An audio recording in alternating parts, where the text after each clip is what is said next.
I hadn't wanted to go. Brunches weren't my thing anymore, not when they came with polite smiles and quieter insults. But Camilla had insisted, calling it a casual little gathering, and Logan had followed up with his usual soft pressure. It would mean a lot if you came, Mom. So I went. The restaurant was sleek. Glass walls, gold flatware, neutral tones, the kind of place where you couldn't raise your voice or ask for substitutions without being silently judged. I arrived 10 minutes early, dressed in my best, navy slacks, a pale lavender blouse, the good necklace I'd saved for nicer occasions. I checked my lipstick before walking in. Coral, modest. Camilla waved from the corner table, already surrounded by a half-dozen women who looked like they'd stepped off the pages of a lifestyle magazine. Polished, controlled, expensive. She didn't stand up. "Carol," she said brightly. "You found it. I always worry you'll get turned around with all the new construction." I smiled and took the only empty seat. One of the women moved her purse with a tight smile. Another adjusted her sunglasses, though we were indoors. Camilla launched into introductions, not bothering to remember whether I'd met any of them before.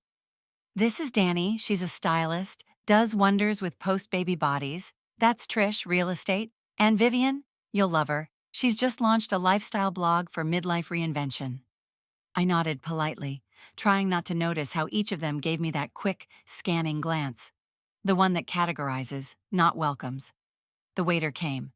Mimosas were ordered all around, except for me. I asked for tea. Camilla raised an eyebrow. "No mimosa? It's Sunday." "Just not in the mood," I said. "Of course," she said with a knowing tone. "That's wise." Conversation fluttered between house prices, vacation plans, and a new fitness app someone swore by. I smiled. I nodded. I understood the words but not the rhythm. This wasn't my world. It had never been. Eventually, Camilla leaned over toward me with her signature honeyed condescension. "You have to give us your famous cobbler recipe, Carol, the one Logan always raves about. I keep meaning to make it for one of our gatherings, just never seem to find the time." "Oh, it's simple," I said. "Mostly pantry staples. I'd be happy to share." I started to list the ingredients, feeling for the first time like I could add something to the table. Camilla waved her hand lightly, cutting me off. "No need to recite it now. I'm sure it's adorable." There was a pause. Someone laughed. Another sipped her drink a bit too quickly. I stared at my tea. Still too hot. Still untouched. Vivian said something about a new bakery opening nearby. Trish talked about her second home in Palm Springs. The food arrived, quinoa salads, avocado toast with edible flowers. I picked at mine. No one noticed. Then, midway through a conversation about interior designers, it happened. Camilla, laughing too loud, leaned back in her chair and said, "Honestly, she's too poor to matter." The table fell silent. Then, soft, awkward chuckles. Vivian sipped her mimosa. Danny adjusted her sunglasses again. No one looked at me. Camilla didn't even clarify who she meant. She didn't have to. I felt my throat tighten, my stomach drop, and my hands, my traitorous, trembling hands, folded neatly in my lap like I still had any control left. Too poor to matter. I didn't say anything. I didn't push back. I smiled, tight, rehearsed, and nodded along with the rest. But inside, I broke. I didn't remember much after that. The conversation continued. The waiter refilled glasses. Camilla told a story about how Logan forgot their anniversary and everyone laughed like it was charming. I sat there, a ghost at the table, invisible and yet too visible all at once. I excused myself early, said I had a headache. Camilla kissed the air near my cheek and said, "Hope you feel better, Carol." She didn't mean it. Outside, the air was colder than I expected.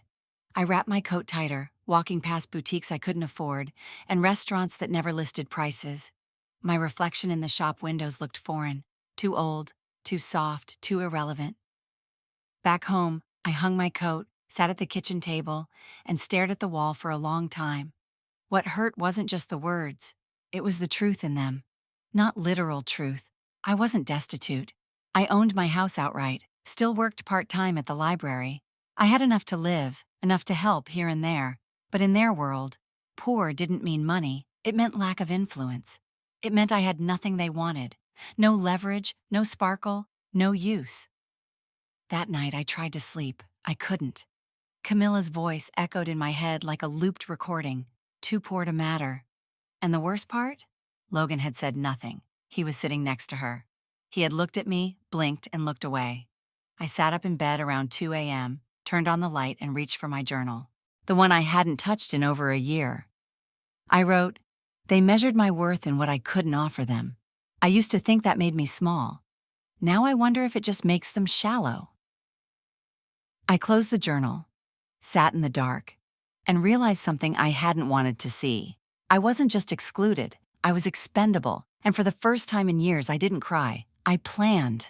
I set my purse down on the kitchen counter and stood there for a moment, listening. Not to anything in particular, but to the silence. The kind of silence that doesn't feel restful, just empty. I thought of the brunch, the clinking glasses, the soft laughter, Camilla's voice hovering above the rest like a conductor's baton keeping everyone in rhythm. And then her words, "She's too poor to matter." They still rang in my ears like a mocking echo, long after the plates had been cleared. I walked through my house like a stranger. Everything was where it should be, tidy and still, but nothing felt like it belonged to me anymore. Even the couch seemed too stiff, too clean, as if it had forgotten how to be lived on. I reached for the stack of mail, mostly flyers and catalogs, and noticed one envelope addressed to me in Logan's handwriting. I opened it quickly. Inside was the birthday card I had sent to Jonah 2 weeks ago. Unopened, returned to sender. I stared at the envelope. No note, no explanation, just rejection, clean and efficient. That's how things had become with Logan, with Camilla. It wasn't always this way. When Logan was younger, he used to call me every Sunday. We'd talk about everything and nothing. He'd ask for recipes, laugh about bad dates, tell me how work was going. But after he met Camilla, the tone changed. Gradually, at first, then sharply. He still called, but it felt like a chore. Then the calls stopped altogether. I started writing letters, real ones, on paper. At first I thought maybe he liked something tangible, something that didn't need charging or logging in. I wrote about my garden, about memories I had of him as a boy. I wrote about a book I read that reminded me of us. I never heard back. Then one day, I got 2 of the letters returned. Not at this address. Someone had scrawled across the front in pen, but it was his address. I knew it was. Camilla ran everything now. Their finances, their schedules, even their vacations.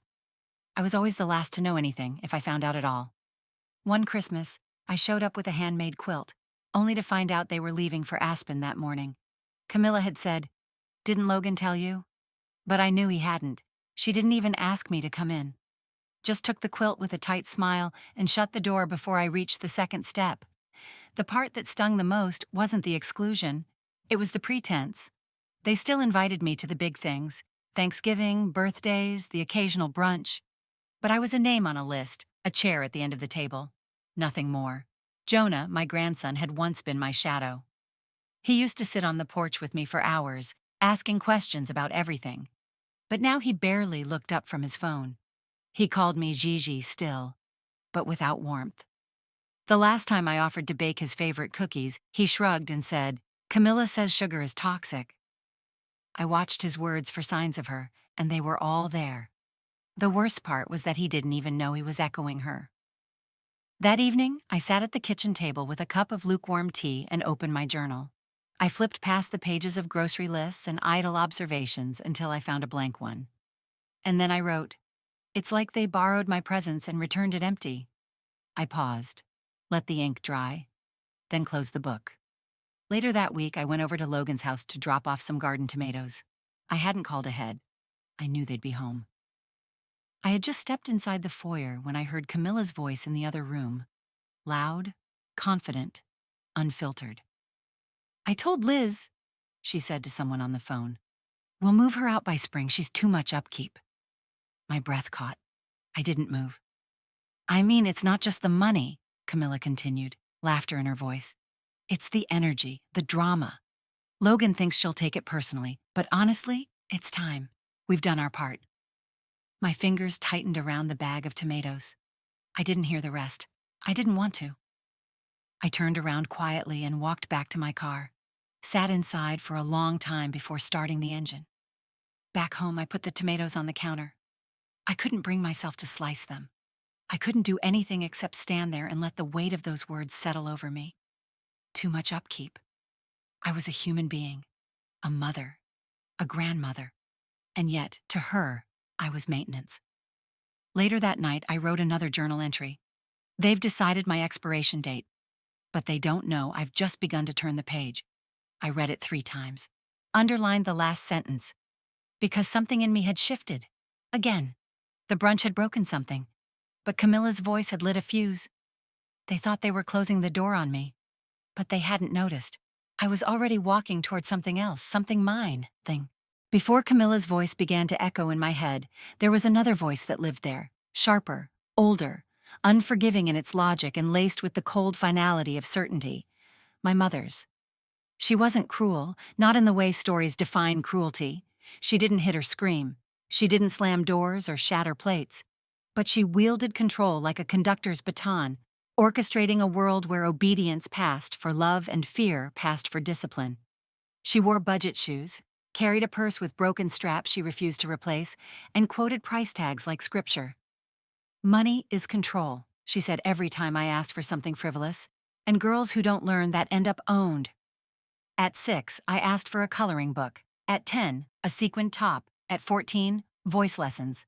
She gave me none of them. She called music a waste, said jazz was just noise for people who don't want to work. She didn't mean it cruelly. To her, art meant instability. Expression was indulgence. Dreams were luxury, and luxury was weakness. I remember sitting by the radio at night, low volume, listening to Sarah Vaughan through static. I'd mimic her, note for note, barely above a whisper, not enough to wake anyone, just enough to feel real. I filled notebooks with lyrics of songs I never sang out loud. I named them my kitchen dreams because they lived in the space between chores. She found them once, tucked between recipe cards. She didn't tear them up, just slid them back in place and said, "Dinner's not going to cook itself, dear." I got the message. By 18, I knew how to budget to the cent, how to repair a hem, how to smile without showing teeth. I knew how to apologize before speaking, but I didn't know how to say, "I want." Then came Charles. He was charming in a way that felt like sunlight after a long winter, warm and intoxicating but a little blinding. He was older, sophisticated, spoke in absolutes, called me darling, even when I hadn't earned it. He said he liked quiet women, women who didn't ask for much. I mistook that as flattery. I thought it meant I was graceful. He loved the way I packed a lunch, the way I folded towels, the way I didn't interrupt. We married fast. My mother approved. "He'll take care of you," she said, and kissed my cheek like I was being passed to someone else's ledger. Charles didn't like jazz either. He liked classical, measured, restrained, music that didn't ask anything of you emotionally. He said jazz singers were dramatic. "All that belting and riffing, it's desperate," he'd mutter as he changed the station. He managed our money, always. He would hand me a weekly allowance in cash and expect a receipt for every cent. "It's not about control," he said once, smiling. "It's about trust." But trust with him felt like surveillance. When Logan was born, I asked Charles if I could sing him lullabies. He said, "Don't fill his head with nonsense." So I hummed instead. Years passed in routines, quiet ones, predictable. I didn't push back, not because I couldn't, but because I was tired. And when you live long enough without asking for things, you start to believe you don't deserve them. When Camilla entered our lives, I thought she was the opposite, polished, bold, dazzling in a way that made you lean in even when you didn't want to. She said what she thought, dressed with precision, spoke like someone who had never been told to shrink. At first I admired her, until I realized her boldness wasn't rooted in honesty. It was domination wrapped in charm. Camilla complimented with condescension, advised like a monarch. She dismissed people with perfect grammar. She never raised her voice. She simply made it impossible for anyone else's to be heard. The first time she corrected me in front of Logan, it was about a holiday pie. I'd said I used nutmeg. She smiled and said, "Actually, that's clove. But it's okay. Most people mix them up." She was wrong, but I smiled and nodded. It was easier. That's how it started. Camilla rearranged the furniture. then the traditions, then the truth. And Logan let her, because she did it with grace, with dinner parties, with matching table settings and calendar invites sent 3 months in advance. I once suggested a family trip. She thanked me for the idea, then planned something else entirely. When I brought it up to Logan, he said, "You know how Camilla gets about planning. It's better to let her run with it." So I let her, and she ran until I didn't recognize the life we were living anymore. One day, I opened the junk drawer in my kitchen and found one of my old journals, pages yellowed, spine cracked. Inside were lyrics I'd written when I was 22. Dream titles like This Time It's Me and Moon in the Morning. There were tiny doodles of microphones and stage lights. I had hidden them years ago, first from Charles, then from myself. I didn't cry. I just sat at the table and read every word like it belonged to someone else. Then I reached into the drawer again and found a cassette. Blank label, a faint demo scribbled on the back. I dug out my old tape player, dusted it off, clicked play. It was my voice. Younger, braver, a little off-key, but alive. I sang Autumn Leaves, a cappella, breathy, honest. The sound filled the room like light. It was a version of me I had buried under years of politeness and permission. I played it twice, then 3 times. Then I sat there until the sun dipped below the windowsill and the song became silence.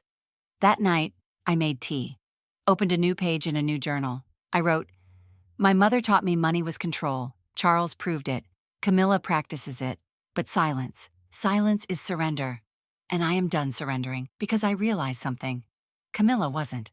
Dinner at Logan and Camilla's house was always a performance, one where I had no lines, just blocking marks. I was told where to sit, when to smile, and when to nod. Everything else was already choreographed. Camilla sent out an email invitation that week. An actual email. Subject line, Langley Family Dinner, please RSVP. As if we weren't blood, but clients. I replied yes, as always, though I hovered over the no for longer than usual. When I arrived, their house smelled like rosemary and something citrusy I couldn't name. A candle, not real food. The door opened before I knocked. "There you are," Camilla beamed, pulling me into an air hug. "We've already started drinks." Inside, the table looked like a magazine shoot. White linen, gold-accented plates. Name cards, even though there were only 5 of us. I took my seat, the one farthest from the kitchen, near the wall, the one with the smallest wineglass. Camilla poured for everyone but me, then offered, "Would you prefer water?" "I'll have what you're having," I said. She hesitated a second too long. "Of course," she chirped. "I just wasn't sure it was your thing." The meal began with an amuse-bouche, something with beet foam, which I pretended to enjoy. When I complimented the napkins, Camilla said, "Oh, they're Italian. Real linen. You wouldn't believe how hard it was to find a shade that doesn't clash with the rosé." Logan laughed lightly.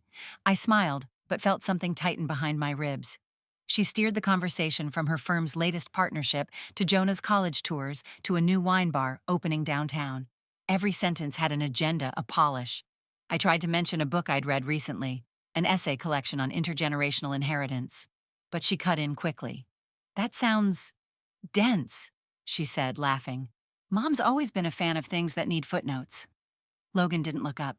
Jonah did, just briefly, and smiled in that tight, trained way I'd seen on his mother. The food came next. Seared duck with pomegranate reduction, microgreens, art for the plate. I asked, "Did you use thyme in the glaze?" "My mother used to." Camilla laughed before I finished. "We don't really do vintage recipes anymore. No offense, of course." I swallowed my response along with the bite of duck. Bitter. Over-seasoned. Midway through dinner, I tried to bring up a memory. Jonah helping me decorate sugar cookies at Christmas, when he was still small enough to sit on the counter. He barely smiled. "I think I remember that," he said, tapping his phone under the table. Camilla looked at him, then at me. "He was allergic to the sprinkles you used, but it's sweet that you tried." That was the moment I stopped trying to participate. I folded my hands in my lap and watched my reflection in the butter knife. Warped, small, blurred. Jonah didn't say much more after that. His voice had the same clipped cadence as hers now. Warmed over charm, manufactured kindness. When dessert arrived, I passed. Camilla offered me a bite anyway, laughing. "She's always trying to be disciplined. You know, sugar's dangerous at your age." Something snapped behind my eyes, but I smiled, because that's what I did. That's what I'd always done. Politeness had become my armor and my prison. After dinner, as Camilla cleared the table with orchestrated grace, I wandered into the den. The house was too quiet, the kind of quiet filled with unsaid things. I found myself at Logan's desk, more of a display than a workspace. It was too neat, too intentional, everything in frames and rows. A laptop sat open, blinking softly in sleep mode. I shouldn't have touched it, but I did. The trackpad brought the screen to life. Email tab open, browser history still visible. My name caught my eye. I leaned closer. The most recent pages were from my bank's website. I stared, heart suddenly stuttering. Password reset. 3 attempts, 1 failed. I scrolled. All within the last 48 hours. I didn't know whether it was Logan or Camilla who tried, but I knew it wasn't me. I backed away from the desk slowly, fingers shaking. Camilla's voice floated in from the kitchen. We really need to consider simplifying her finances. It's for her own good. I closed the laptop and walked back into the dining room, just as she returned with plates. Everything okay? She asked, her voice sugary. Lovely, I replied, just stretching my legs. I left shortly after. No hugs, just a thank you and a promise to do this again soon. That night I sat in bed, the silence of my house pressing against my chest. I stared at the ceiling and tried to name what I felt. Not rage, not betrayal, not fear. Recognition. They weren't waiting for me to die. They were preparing for me to disappear. And I had given them all the tools they needed to do it. Wrapped in politeness, tied in silence, sealed with gratitude. Not anymore. It started with a name I hadn't said aloud in over a decade. Hazel. We'd worked together at a neighborhood library before budget cuts turned it into an automated kiosk with no soul. Hazel had been everything I wasn't. Unapologetic, loud, sharp as a lemon rind, and twice as refreshing. She wore bold lipstick long before I dared, and she never once said sorry for having an opinion. I found her number tucked inside a drawer of clipped coupons and expired loyalty cards. I hesitated before dialing, not knowing if she'd answer or even remember me. But I needed someone who hadn't been curated by Camilla. She picked up on the third ring. Carol? She said before I could introduce myself. Girl, I thought you disappeared into suburbia and forgot how to cuss. I laughed. Loud. Unrestrained. I hadn't laughed like that in a long time. We met 2 days later at a coffee shop downtown. One of those places with plants hanging from the ceiling and baristas who looked like they played folk music on weekends. Hazel looked exactly the same. Silver hoop earrings, fire orange scarf, and the kind of walk that said she owned every inch of ground she stepped on. You look good, I told her. You look like someone who needs to be reminded she's allowed to breathe, she said. She didn't waste time on small talk. Hazel never did. Over lattes and muffins, I told her everything. Brunch, Camilla Logan's distance, Jonah's mimicry, the banking login discovery. I expected pity. I got fury. They're starving you with smiles, Hazel said. Slow poison, sweet words, but it's still a noose. She said it like it was fact, not drama. And it felt like truth. She leaned in. You still got that math brain? You used to balance that god-awful budget like a pro. I shrugged. Maybe. No maybe. You were sharp. You kept the whole place running without breaking a sweat. You were more than a good librarian. You were the spine of that damn building. I didn't argue. Hazel told me about the women's collective she now ran. Events, coaching, mentoring. It's not glamorous, she said, but it's loud and honest. You'd like it. She invited me to help out at a weekend workshop. I said yes before I could second-guess myself. That Saturday, I arrived wearing a blouse I hadn't touched in years and the vintage pearl earrings I used to wear on days I wanted to feel like someone. Hazel met me at the door, handed me a clipboard, and said, Look at you. Goddamn Renaissance. I helped with registrations, scheduled panels, organized vendor tables. I hadn't felt useful in years, but I didn't just feel useful that day. I felt necessary. One woman asked if I'd done this before. I smiled. Once or twice. After the event, Hazel poured us both sparkling cider and raised her glass. To the woman who remembers numbers better than people remember her name, she said. Let's fix that. That night, something wouldn't let me sleep. I opened my laptop for the first time in months.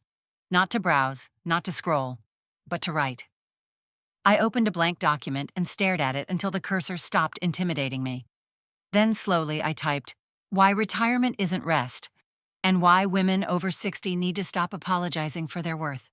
The words came easy, not polished, not lyrical, just honest. I stayed up until 2 a.m. writing a blog post. I didn't sign it Carol Langley.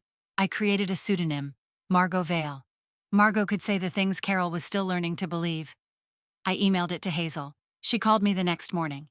"It's damn good," she said. "Upload it. Let Margot speak." We set up a free site, a simple one. Black text, clean layout, nothing flashy. I posted the article. By noon, it had 50 shares. By that weekend, it had 1,000. I wasn't going viral. I was being heard. Hazel printed out the comments. Women from all over, retired teachers, divorced accountants, grandmothers raising their grandchildren, thanked Margot for saying what they didn't know how to. "You said it like it was okay to say it," one wrote. I cried. Not because it hurt, because it didn't. At our next meeting, Hazel handed me a lanyard with my name on it. "Staff," it read. I stared at it. "Only if you want it," she said. "I do," I replied. That night I wrote again, and this time it wasn't for escape. It was a return, not to who I was, but to who I was always meant to be. The office smelled like new leather and peppermint tea. Clean, minimal, serious. Erin Blackstone stood to greet me, sharp suit, short hair, silver glasses. Her handshake was firm. "Carol, come in," she said. "Let's reclaim some things." I didn't expect her to be young, or warm, or funny, but she was all three. And she didn't flinch when I laid it out. Not the shame, not the confusion, not the slow crawl of control disguised as convenience. "I used to handle everything," I said.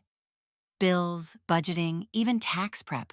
Now I can't even name my bank without checking the file drawer." Erin nodded. "Let's change that. No shame. Just facts." She walked me through every account, checking, savings, retirement, the modest portfolio I didn't even know still existed. We reviewed titles, designations, automatic payments, line by painful line. And that's when it hit me. I hadn't just stepped back. I had been shoved. Camilla's name appeared more times than I could justify. Not as owner, but as joint administrator. Not as beneficiary, but emergency contact with limited authority. It was the illusion of safety, an extra name, a temporary precaution. But it was a pattern, a careful stitch in a tapestry meant to trap. "She's clever," I muttered. "She's invasive," Erin corrected. I almost apologized. Erin stopped me with one sentence. "Being polite is not a financial plan." She said it without venom, just truth. We got to work. I requested full account access reauthorization, password changes, mail preferences, a freeze on any auto withdrawals linked to third-party access. Erin helped me draft a new will, clean, clear, notarized. My assets were now assigned directly to a trust with me as sole authority. In case of emergency, Hazel, not Logan, not Camilla, would step in. She'd already agreed. Next, the small inheritance left by my Aunt Marie. I'd nearly forgotten it, a tiny tract of land in rural Michigan, useless by most people's standards, but the deed had stayed in my filing cabinet since the early 90s. "Land is leverage," Erin said. "It's real, it's quiet, and it's yours." We transferred title into a protected LLC, one with only my name listed. It wasn't just symbolic, it was armor. By the end of the second meeting, I was exhausted, but not from fear, from clarity. We stood at the reception desk, and Erin handed me a black folder, my copies of everything. "You're not powerless," she said. "You were just convinced that passivity was safer." I left with my back straighter than it had been in years. At home, I filed every document in a fireproof lockbox I bought the day before. I labeled it clearly. My life, my rules. I felt safe, not fully, but safely on my way. 3 days later, while sorting through old tax files, I noticed a letter tucked behind the 2017 folder. It was from a loan servicing company I didn't recognize. I thought it was junk until I read the header: reverse mortgage application, status, denied. My stomach turned. My name was listed as the homeowner. The property? My house. I kept reading. The applicant contact email wasn't mine. It was Camilla's. The application hadn't gone through, flagged for mismatched documentation. But the attempt was logged. Approved or not, someone had tried to use my property, my home, as collateral. without asking. I called the number listed, gave them the code on the denial letter. The agent confirmed it. Yes, the request was entered from a digital platform. No funding was issued. The denial triggered due to flagged identification. But yes, it was real. Real. A real attempt to drain equity from under me. Not accidental, not miscommunication. Strategic, calculated, cold. I hung up, hand shaking, but not from panic, from restraint. That night, I sat at the kitchen table with the denial letter in one hand and Aaron's folder in the other. I didn't cry. I made a list. I drafted a statement. I printed copies. I wrote in my journal. She tried to sell the floor beneath me before she could bury me under it. Let her try again. Then I circled the sentence and underlined it twice. It was a Tuesday when he knocked, soft, uncertain, like he wasn't sure the door would open for him. Jonah stood there with his hands stuffed in the pockets of his sweatshirt, eyes cast slightly down, like a boy who'd wandered too far from the edges of his own comfort.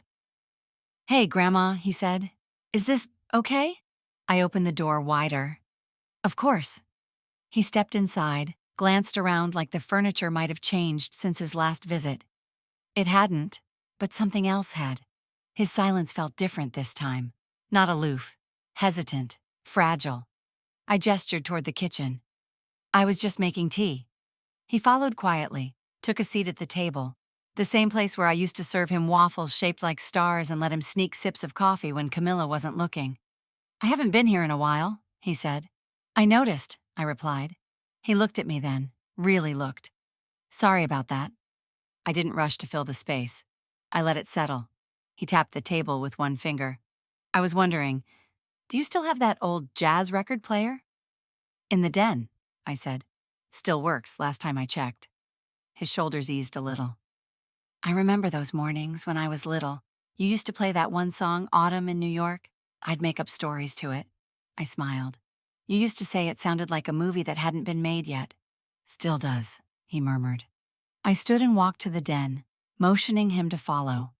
The record player sat on the shelf, tucked behind books in a vase of dried eucalyptus. I blew off the dust, slid the vinyl out of its sleeve, and placed the needle down with care.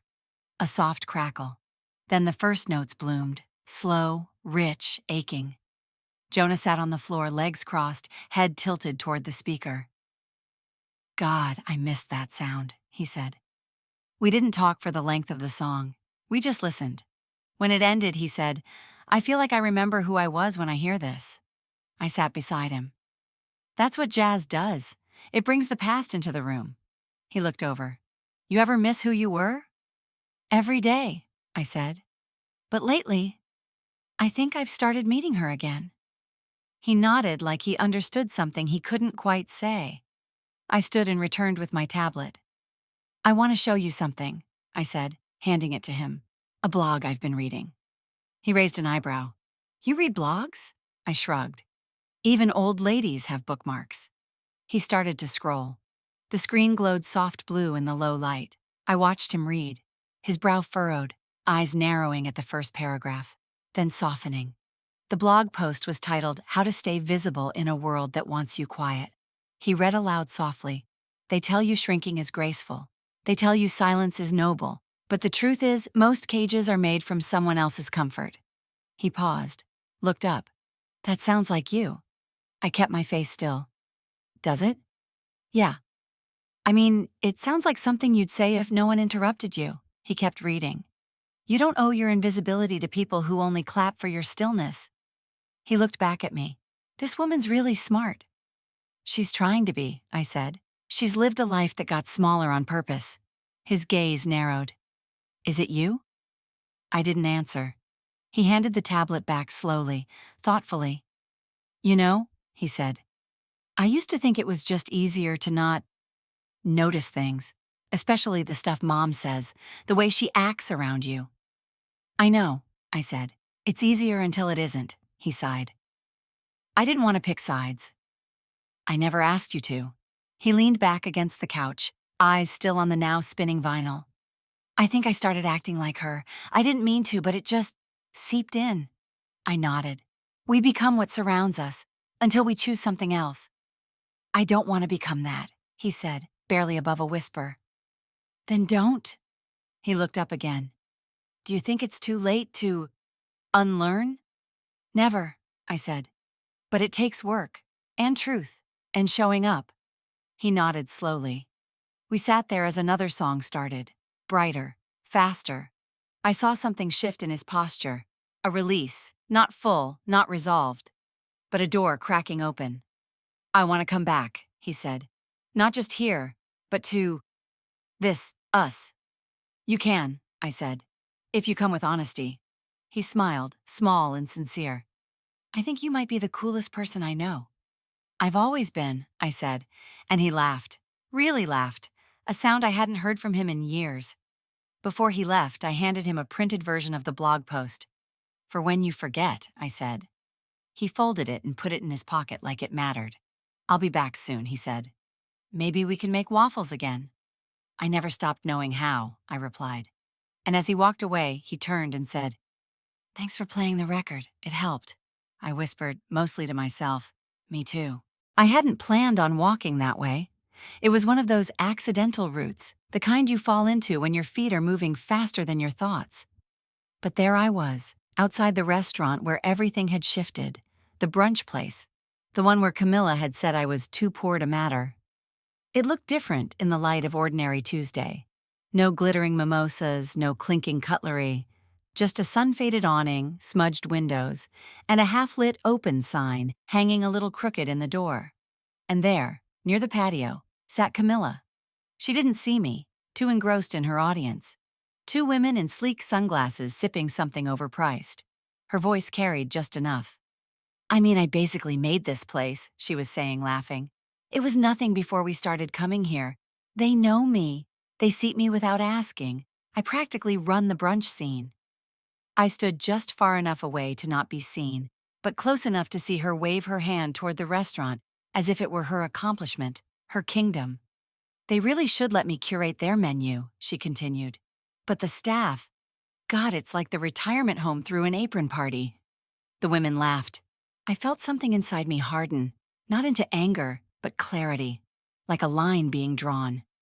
I walked on, heart pounding, past the front windows.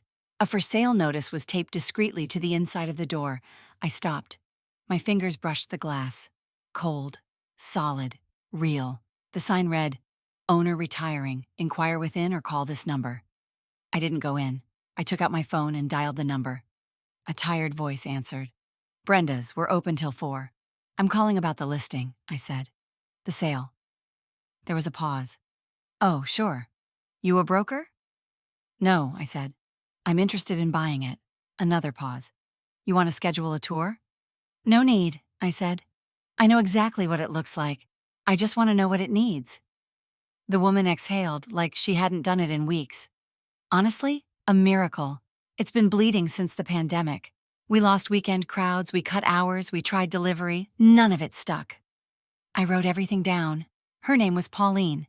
She'd owned it for 30 years, said she was done being exhausted. By the next day, I had called Hazel and Aaron. Hazel listened without blinking. You want to buy it? I want to own something they can't rewrite, I said. She leaned back in her chair. You're serious. I've never been more. Aaron, when I met her that evening, gave me a long look over her glasses. This is bold. I like bold. But it's not a fantasy, Carol. This is real capital, real risk. I've done the math, I said. You'll need a team. You'll need contracts. You'll need protection. I want it in a trust, with an alias. I don't want Camilla or anyone else knowing I own it. She smiled. Now that's strategy. Over the next 3 weeks, we did everything in secret. Hazel knew a few suppliers from the collective. Aaron drafted paperwork like she was building a fortress. And I made decisions. Confident, unapologetic, sharp. We kept the staff. In fact, we gave them raises. I spent quiet mornings watching them work before the sale closed. Older women mostly. Efficient, kind, patient with rude customers and clingy toddlers. I watched how they moved around the kitchen like it was choreography, how they wiped tables like sacred space. One afternoon, I stood outside again, hand on the window. Inside, a woman named Tony, gray braid, rolled sleeves, laughed while flipping pancakes. She reminded me of myself in a mirror I hadn't dared to look in for decades. I smiled. Then, one Friday, I heard a voice before I saw him. "I didn't know you still came here," Jonah said. He was standing beside me on the sidewalk, backpack slung over one shoulder. "Just walking," I said. He looked through the glass. "Mom says it's going downhill. She told someone the staff was full of washed-up women." I blinked. "She said that?" He nodded. "I don't even think she knew I was in the hallway. She laughed, said something about how the place would be better if it just shut down and reopened as a boutique fitness cafe." I watched Tony hand a slice of pie to a little girl inside, who clapped her hands. "Do they look washed up to you?" I asked. Jonah shook his head slowly. "No, they look like they matter." A silence passed. "You ever think people become cruel because they're afraid?" he asked. "Afraid of being left behind, so they push first?" "Maybe," I said. "But fear doesn't excuse harm." He nodded. "So what happens next?" I turned to face him fully. "I'm going to buy this place." His eyes widened. "You're serious?" "Dead serious." A grin stretched slowly across his face. "That's actually kind of amazing." "Don't tell your parents," I said. "Wouldn't dream of it." We stood there for a while, side by side. "They don't see you," he said. "But I think I'm starting to." I squeezed his hand. The offer closed 2 days later. Ownership transferred. Camilla had no idea, but she'd find out eventually. And when she did, it wouldn't be with a confrontation or a fight. It would be with a menu, with a table reserved in her name, under someone else's power. I would reclaim the very place where she tried to bury me in laughter and shame, and I would do it not with vengeance, but with fire. The day the sale finalized felt surreal, like stepping across an invisible boundary into a new life. I woke with a weight lifted, but also a pulse pounding with possibility. My name, my decisions. Silent owner, yes, but no longer silent. The restaurant would live again, under my watch. It became Second Bloom, a name Hazel loved, symbolizing renewal. Aaron handled the legal switch. New signage soon, branding, permits. And I signed every document with deliberate clarity. No hidden clauses, no backdoor ties to Camilla or Logan. This was mine. I visited the cafe before reopening. Early morning, I wore a crimson blouse, matching lipstick, jeans that felt luminously bold. I walked in before staff arrived, door unlocked. The scent of aging varnish, stale coffee machines, and empty dishes filled the air. I paused, let it sink in. This space had once been my undoing. Now it would be my offering. Staff trickled in. Tony spotted me first. Her eyes went wide, then others. They stood, uncertain. I smiled, voice gentle. "Good morning, everyone. I'm Carol. Welcome to us." They exchanged glances, nodded. The morning shift bristled with warmth that felt homegrown. Camilla, oblivious, had scheduled chefs and centerpieces for another brunch promotion. Same weekend, same time. She thought she still controlled this place. I knew when she'd arrive, brunch traffic would reveal it. I planned my entrance accordingly. Saturday morning, the door jingled. The hush fell. Camilla, in blush linen, pearls, and a smile too tight, stepped inside with a small entourage. 2 Instagram-curious friends, a photographer, a florist lugging tulip arrangements. Some regulars paused, recognizable faces I'd spoken with while drafting contracts, while adjusting menus, while walking in and out. Their eyes shifted to Camilla, wondering what she had planned. And then to me, standing near the register. She swept in. "Good morning," she chirped loud. "I thought I'd come by and show you all how it's done. It's just a fun brunch. Little photos, a new menu item, Camilla's creme brulee French toast. I arranged everything." She looked smug, proud. And she looked right at me. There was a beat. I adjusted my posture. My blouse caught the light, crimson ripple. My lipstick was sharp, my eyes steady. She paused. That tight smile faltered. I spoke slowly, with presence. "Good morning, Camilla. Welcome to Second Bloom." Heartbeat echoed. The staff stilled. The photographer blinked. Tulips wilted mid-lift. "Oh," Camilla said. I didn't realize you were here." "I'm always here," I replied. "Just not always visible." She glanced at her friends. One raised an eyebrow. They looked from her to me, confusion settling in like a winter coat. A hush spread across the polished wood floor. She tried to speak. You own this place? It's mine, I said. Camilla made a laugh that had no sound. Her followers fell silent, phone cameras frozen. I swiped my hand across the register and held it over the screen. My name's on the business license. Tony stood beside me. The barista and cook gathered near, eyes bright, protective.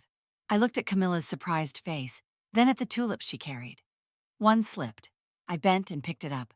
Tulips are lovely, I said, voice even. But this place isn't for staged photos. It's for people. A shift moved through the room like wind through wind chimes. People exhaled, phones lowered. The brunch crew stared at Camilla, waiting. She smiled. Tight. It couldn't hold. I just thought, she began. No, I said softly. Brunch isn't about who arranges the most decor. It's about who shows up. Her entourage stepped back. Her voice cracked. It was just a collaborative piece. I shook my head. You collaborated with power. You replaced warmth with pretense. And you forgot respect. A silence like glass. And then I said, poor doesn't mean powerless, and silence isn't approval. The words landed, heavier than I expected. The tulip in my hand, pale and wet. I pressed it to the counter. A regular whispered, Amen. Others nodded. A few smiled, some cried. Eyes glistened. Camilla sank into her seat by the counter, tulips on the table, voice gone. She opened her mouth, closed it again, then picked up her coat and left, without a word, without tulips, without brunch applause. The staff exhaled. I stepped forward and addressed the room. Brunch is about gathering. Second Bloom is about rebirth. Thank you for believing we could. Tony raised her coffee. Others followed. I raised mine too, even though I don't drink caffeine. Camilla's face appeared in the window as she walked away. Her lips pressed thin. No followers. No flourish. It didn't matter, because she still had a house. I had this. A place healed, a place renewed. Months passed. Second Bloom thrived. Lines out the door, Yelp buzz. Morning crowd followed by afternoon retirees who savored conversation and strong coffee. Jazz Sunday afternoons. Community board nights. Financial workshops led by Aaron. Writers' meetups suggested by Hazel. Camilla never returned. Logan avoided the place. Jonah came with his friends. He told me over a latte he'd changed his college major to hospitality because I saw what ownership could look like. I smiled. Ownership had never been about control. It was about voice. It was about reclaiming space. It was about walking in red, and saying, your story ends here. Mine begins now. The box was deep in my closet, beneath scarves I never wore anymore, and winter boots that hadn't touched snow in years. It held memories I wasn't sure I was ready to read. But that morning, after everything, I opened it like a window in a sealed room. Inside were cards, folded notes, and half-written letters, never sent, never meant to be. But they were mine. Words unsaid, truths held like breath underwater. I took out 4. I lit 3 candles, same as I had months before. One for grief, one for fire, one for future. The first letter was to Charles. Charles, you bought me with fear. Not money, not love, not promises. Fear. That I couldn't survive alone. That no one else would choose me. That control was care. You wrapped your protection around me like barbed wire and called it for our future. But it was always about yours. When I wanted to sing, you asked who would listen. When I wanted to save, you asked who would spend. When I asked for space, you offered silence. You wore charm like armor and used kindness as currency. And I paid for it with dreams I stopped naming. You once said, you'll thank me someday. I do now, but not for the reasons you hoped. I thank you for teaching me what I never want again. I folded it, placed it aside. No fire yet, just recognition. The second letter, more fragile, was to my mother. Mother, you taught me frugality, self-control, restraint. You never held my hand, never praised too much, never encouraged joy if it didn't come with a receipt. Money is control, you said. You made beauty feel dangerous, laughter feel costly, music feel like rebellion. You told me to speak softly, but your silence rang louder than my voice ever did. I tried to become a mother unlike you. I loved louder. I touched more. But I also carried your ghosts. Sometimes I still hear your voice when I hesitate to buy something beautiful. But lately, I've started answering back. No. Money isn't control. Money is choice. And I choose to stop fearing it. This one, I burned. The third letter was the hardest. Camilla, you saw me as a cautionary tale, a relic, a placeholder. You weaponized etiquette and smirked through suppression. You called your judgment refinement, your dominance efficiency. You managed my son, my schedule, my narrative. You made Logan believe I needed limits. You taught Jonah that women like me had an expiration date. But here's the truth you never considered. I was never yours to edit. Every time you laughed at my past, you erased your own future. You called me too poor to matter. I call myself too alive to disappear. You made power your currency. I made peace mine. Good luck spending yours when everyone's watching. I didn't fold this one. I burned it, slowly. Watched the edges curl and blacken, watched my anger become smoke. The ash felt lighter than the ink had. Then I opened the last envelope, a letter to myself. Carol, you are not the sum of what they lacked the vision to see. You were not too loud, too sensitive, too much. You were starving and still set the table. You were dismissed, but stayed steady. Mocked, but didn't retreat. Laughed at, but never silenced. They said, be grateful. You said, be whole. You are not late. You are not less. You are just in bloom. You bought yourself with freedom, and you don't need permission to keep rising. I folded this one and placed it in a new envelope. Beside it, I slid one more page, the only letter I intended to keep for someone else. Jonah, if you're ever looking for me, look in the music, in the pages of books with cracked spines, in coffee shops that don't rush you, in quiet revolutions that start with a whisper. You saw me once, before the noise. I hope one day you'll see me again. Until then, I'll be where the truth lives. The flame flickered low as I sealed both. I walked outside, letting the crisp air meet my face. The ashes of Camilla's letter rested in a small dish. I scattered them beneath the birch tree by the porch, where the wind wouldn't ask for permission. Back inside, I placed a blank sheet of stationery on the desk. Ready for whatever came next, not bitter, ready, not waiting, writing. The first time I walked into the restaurant after the papers were signed, I didn't come through the front. I used the side entrance, the one employees used, because I didn't want to be seen as the owner with something to prove. I wanted to begin quietly, deliberately, like healing. The space still carried Camilla's scent, artificial citrus and something expensive. But it also carried something older, the lingering warmth of meals shared, laughter barely stifled, the history of a place that wanted to belong to someone who'd finally listen. The first change I made wasn't cosmetic. It was human. I sat down with every staff member still on payroll. Most were women over 50, former managers, caterers, home cooks who had been pushed aside when branding became more important than food. I don't care if you've got gaps in your resume, I told them.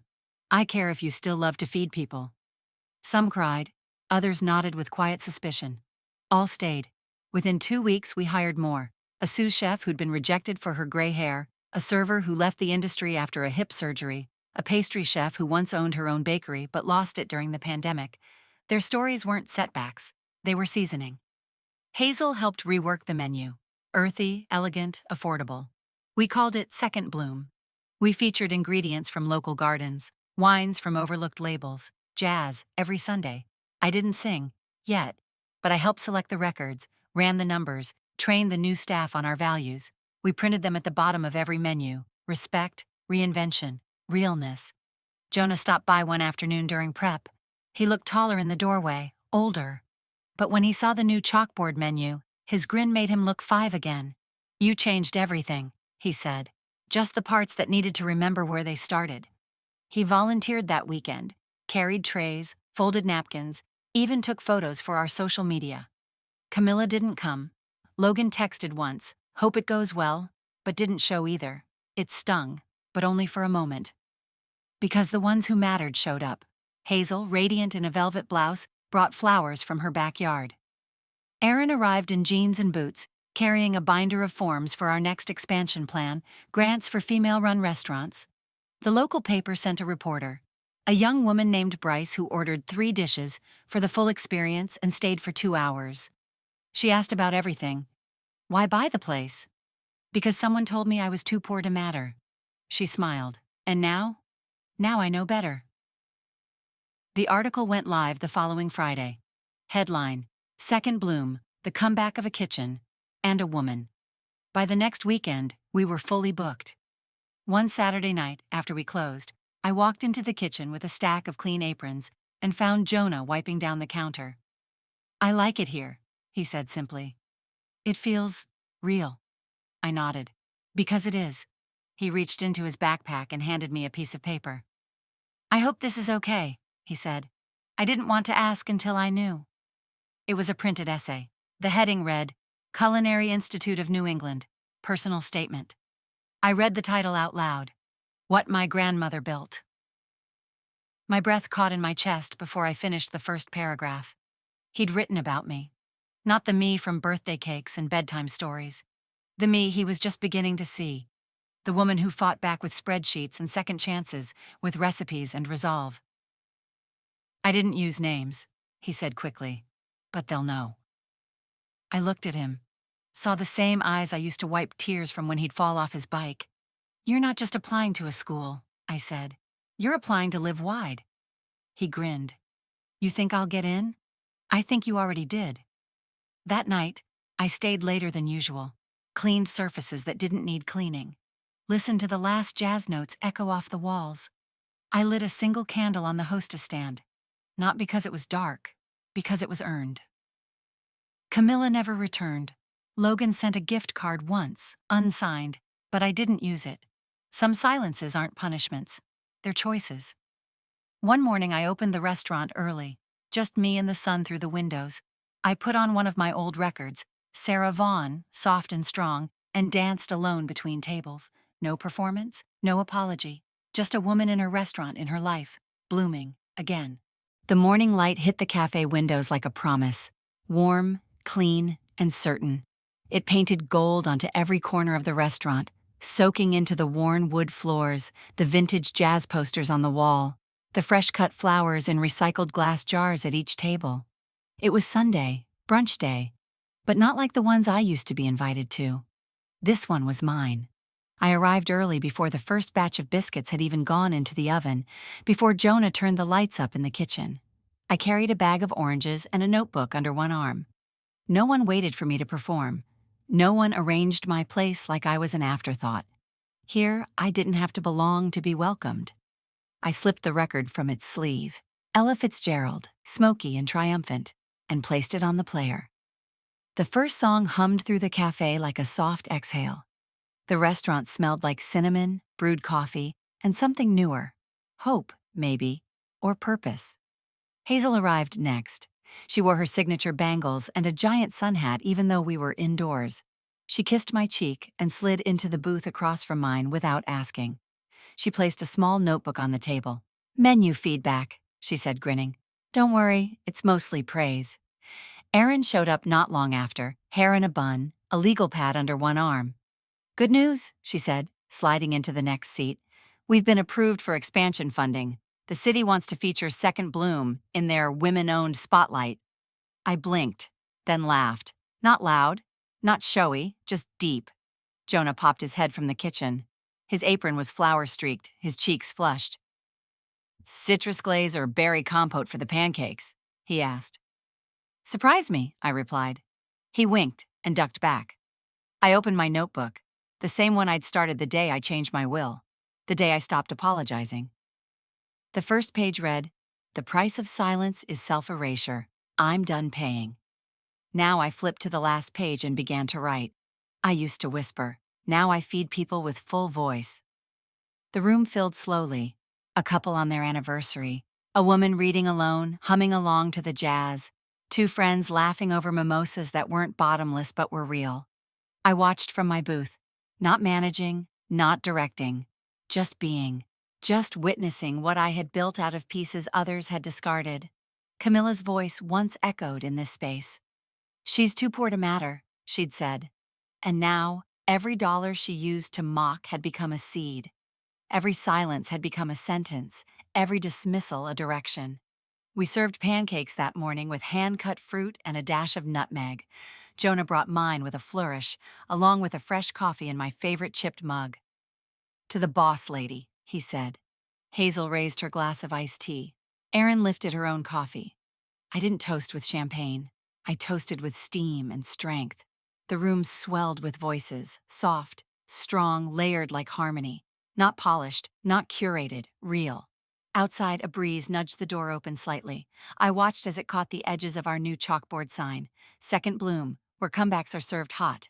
I leaned back, let the sunlight warm my face. Camilla was nowhere to be seen. Logan had stopped trying to explain her. Jonah, though. Jonah was in the kitchen. He'd gotten his culinary school acceptance last week. His essay had been about legacy, forgiveness, and a brunch that rewrote the rules. He didn't name me directly. He didn't have to. Everyone would know. I took another sip of coffee, feeling the steam brush my lip. Someone across the room was humming softly to Ella. Someone else clapped after a bite. Hazel nudged me gently. Feels good, doesn't it? I smiled. It feels like mine. She said I was too poor to matter. So I made matter out of every dollar, every dish, every word they once ignored.